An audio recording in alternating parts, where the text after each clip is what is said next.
अगला दृश्य doctor Hahnemann और सर ड्यूक की वार्तालाप कोएथन में। सर हेलो डॉक्टर हैनेमैन, बहुत बहुत धन्यवाद आपका। कोएथन में आपका स्वागत है। बहुत बहुत धन्यवाद आपका। प्लीज बैठिए। आपके बारे में ही बातें हो रही थी। सुना है आपकी चिकित्सा प्रणाली औरों से अलग है। हाँ, बाकी जो कर रहे हैं मैं उससे सहमत नहीं हूँ। वर्तमान उनका कुछ भी हो, मैं दावे के साथ कह सकता हूँ उनका भविष्य अनिश्चित है। आपको क्या लगता है आपके इस नई चिकित्सा प्रणाली को लोग अपनाएंगे? हाँ, क्यों नहीं, 100%। और मैं अभी इस बारे में और शोध करना चाहता हूँ। शोध? हाँ, आप यही कीजिए। मेरे कासल में बहुत सारी जगह खाली है जहाँ पर आप मरीज का इलाज कर सकते हैं और शोध भी कर सकते हैं। अगर मैं आपके यहाँ मानसिक मरीजों का इलाज करूँ, आपको कोई तकलीफ तो नहीं है? अरे नहीं नहीं नहीं, बल्कि मुझे तो बहुत खुशी होगी कि आप बिना चीर फाड़ के मानसिक मरीजों का इलाज कीजिएगा। बहुत बहुत धन्यवाद आपका। प्लीज आप बैठिए, मैं अभी आता हूँ। ड्यूक से अनुमति मिलते ही सन 1792 में उन्होंने दिमागी मरीज का इलाज करना शुरू किया। इसी क्रम में बैरन नाम का एक मरीज उनके पास आए। मैं नहीं जाऊंगा, मुझे चॉकलेट चाहिए, मुझे चॉकलेट चाहिए।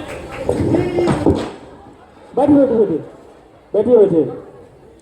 क्या हुआ इन्हें? बैठिए बैठिए बैठिए बैठिए बैठिए बैठिए बैठिए। क्या हुआ आपको?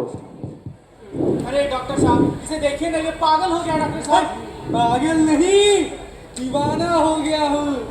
जूली के प्यार में बैठिए बैठिए बैठिए बैठिए बैठिए बैठिए आप बैठिए बैठिए बैठिए। ये कब से हो रहा है आपको? डॉक्टर साहब, जब से मैं बताऊंगा। डॉक्टर साहब, जब से इन्होंने मेरी दवाई बंद करा दी है तब से थोड़ा थोड़ा पागल लगने लगा हूँ। और डॉक्टर साहब, सफेद रंग की इतनी बड़ी मुंह में रखते ही धुआं धुआं होने लगती है। अच्छा अच्छा, बैठिए बैठिए बैठिए।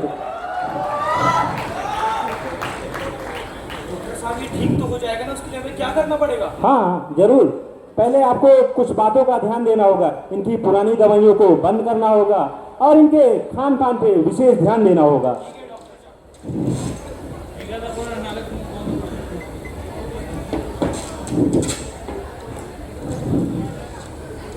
अरे ये क्या कर रहे हो? डॉक्टर ने साइड में से मना किया है। अरे वो तो पागल डॉक्टर है, कुछ नहीं बोलता है।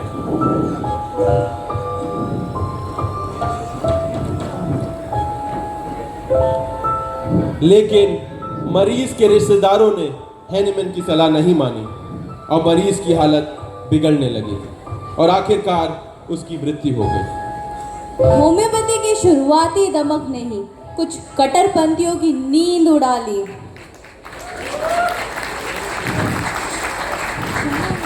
विरोध, दंगा, आगजनी, मानसिक अस्पताल तक बंद करा दिया गया। जब शास्त्र में न कर पाए द्वंद,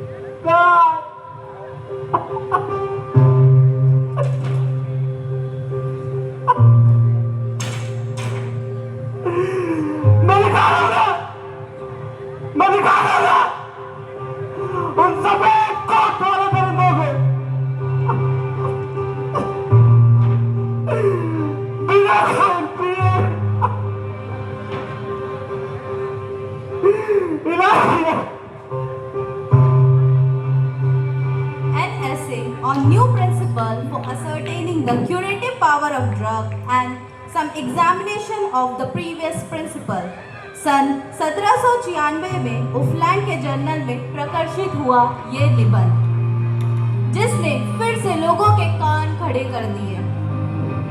इसकी भी भरपूर विरोध हुआ, खूब हुई आलोचना। बढ़ते जा रहे थे हैनेमैन, मुश्किल था उन्हें रोकना। 7 दफा तो घर ही छोड़ा, 7 दफा तो घर ही छोड़ा, पर 7 सच का छोड़ा नहीं। कणकण लाख बिछे थे पद पर मेहनत से नाता तोड़ा नहीं। 3 महीने का बेटा तक खोया।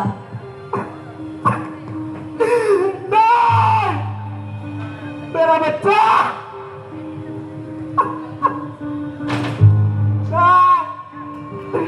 मेरा बच्चा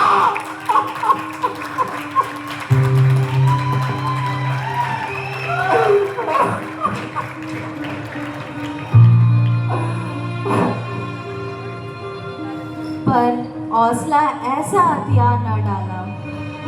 अगले कुछ साल ऐसे ही बीते और फिर सन 1810 जब प्रकाशित हुआ मास्टर हैनीमैन की जिंदगी का सबसे महत्वपूर्ण काम, ऑर्गन ऑफ रैशनल मेडिसिन का पहला संस्करण। इसके बाद शुरू हुआ उनके जीवन का वो भयानक लम्हा, किताबें जला दी गई, ऑर्गनों की दफना दिया वो दवाई का बक्सा। पद्धति पे तो लाख सवाल थे ही, उनके निजी जीवन को भी नहीं बख्शा।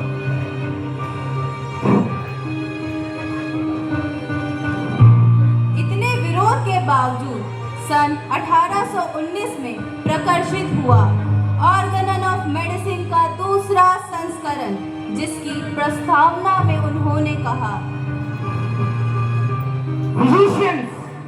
Physicians are my brethren. I have nothing against them personally. The medical art is my subject.